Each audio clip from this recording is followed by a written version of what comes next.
Stamp duty charge किसी भी जमीन रजिस्ट्री में बहुत महत्वपूर्ण है। जब कोई जमीन या प्रॉपर्टी खरीदता है और उसे किसी को गिफ्ट के रूप में देता है या किसी के साथ अदला बदली करता है तो वह जमीन को रजिस्ट्रार ऑफिस में रजिस्ट्री करवाने के लिए जाता है, लेकिन उन्हें रजिस्ट्री करते वक्त स्टैम्प ड्यूटी चार्ज देना पड़ता है।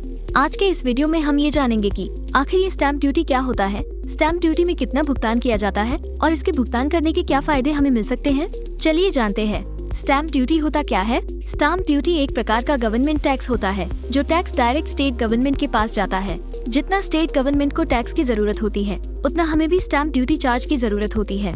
कहने का मतलब ये है, अगर आप स्टैम्प ड्यूटी के माध्यम से कोई जमीन की रजिस्ट्री करवा लेते हैं तो अगर भविष्य में किसी प्रकार की कानूनी परेशानी आती है तब उस रजिस्टर्ड फाइल को कोर्ट में गवाह के रूप में पेश कर सकते हैं। स्टैम्प ड्यूटी की कैलकुलेशन कैसे की जाती है। स्टैम्प ड्यूटी चार्ज आमतौर पर किसी जमीन या प्रॉपर्टी के मार्केट वैल्यू का 5 to 7% लिया जाता है। स्टैम्प ड्यूटी चार्ज अलग अलग स्टेट्स के अकॉर्डिंग अलग अलग हो सकता है। स्टेट के अकॉर्डिंग ये चार्ज लगभग 4 से 10% तक हो सकता है। हर स्टेट में अलग अलग सकल रेट यानी जमीन का सरकारी रेट तय होता है। इस रेट के अकॉर्डिंग ही स्टैम्प ड्यूटी चार्ज की कैलकुलेशन की जाती है।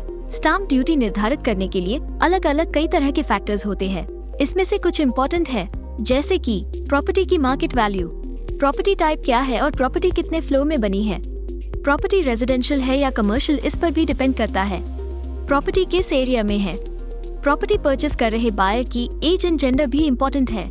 अब जानते हैं कि स्टैम्प ड्यूटी का क्या इम्पोर्टेंस है। बहुत लोगों के मन में ये सवाल आता है कि आखिर ये स्टैम्प ड्यूटी चार्ज इतना इम्पोर्टेंट क्यों है, क्या इससे प्रॉपर्टी खरीदने वाले को कुछ फायदा होता है। तो आपको बता दें, इस टैक्स को गवर्नमेंट जनता की डेवलपमेंट में लगाती है, यानी आप भी उसमें शामिल है, इसलिए डेवलपमेंट से आपको भी फायदा होगा। पर्सनल इम्पोर्टेंस की बात करें तो ये एक बहुत बड़ा गवर्नमेंट डॉक्यूमेंट होता है, क्योंकि अगर उस प्रॉपर्टी में कोई कंट्रोवर्सी या परेशानी आती है तब की स्थिति में इस डॉक्यूमेंट को कोर्ट में पेश करके आपको लीगल जस्टिस मिल सकता है। वीडियो पसंद आया हो तो इसे लाइक और शेयर करें और ऐसे ही इन्फॉर्मेटिव वीडियोस देखने के लिए हाउस इंडिया को फॉलो करें।